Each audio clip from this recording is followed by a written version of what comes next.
Thanks for joining us. And today we're going to talk about Kriya Yoga, Krishna, and the Bhagavad Gita.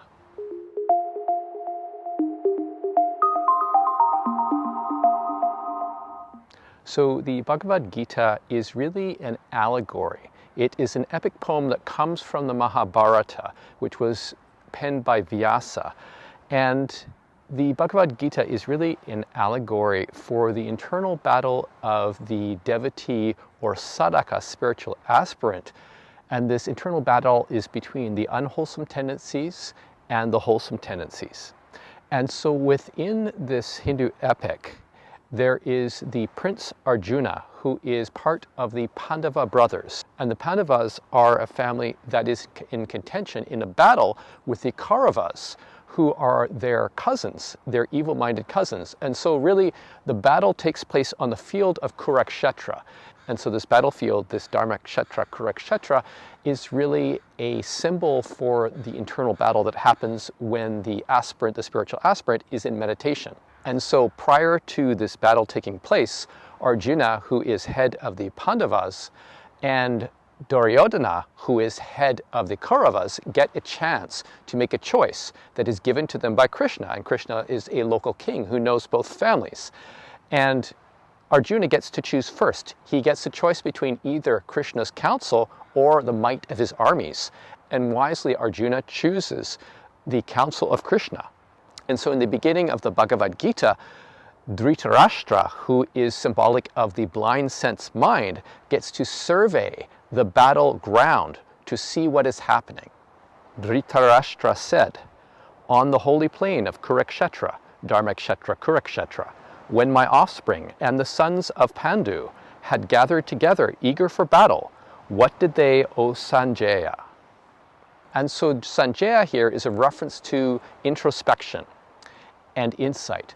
And so this is a sense-based mind taking stock, if you will, of who is on the battlefield. On the one hand, you have the Kauravas, the unwholesome, wicked tendencies, and on the other hand, you have the Pandavas, who are the wholesome tendencies.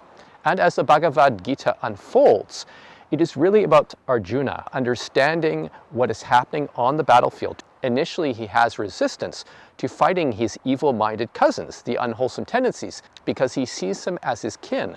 But as the story unfolds, Arjuna gets greater and greater counsel from Krishna as he rides in his chariot. One who is able to withdraw the senses from their objects, just as a tortoise withdraws its limbs into its shell, is established in divine wisdom. And so Krishna here is giving a very clear insight into the process of meditation, withdrawing the senses as a tortoise withdraws its limbs into the shell. And so in Kriya Yoga, as one engages in doing Kriya Pranayama and associated practices, what happens is the senses start to withdraw inside, as if the tortoise is withdrawing the limbs into the body. And one becomes internalized to experience pratyahara. And this makes it easier to survey what is happening inside during one's meditative experience. Brooding on sense objects causes attachment to them. Attachment breeds craving. Craving breeds anger. Anger breeds delusion.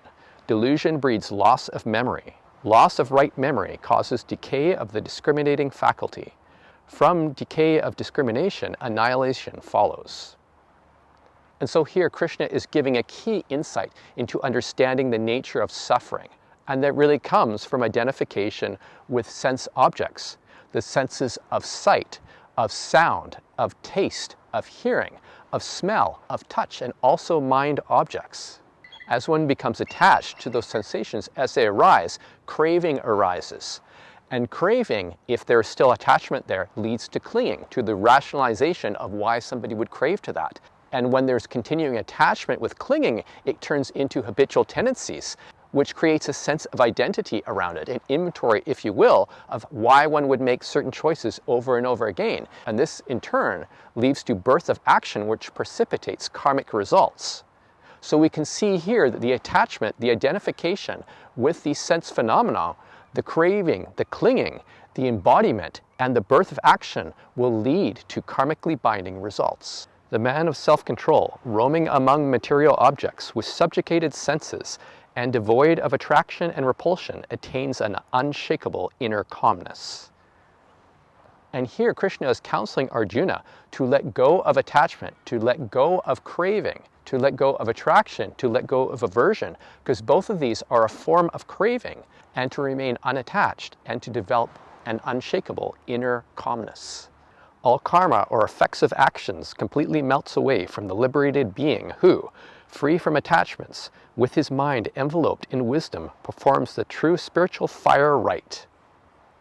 And so here, Krishna is urging Arjuna to perform this sacred yajna rite, which is the releasing of attachment.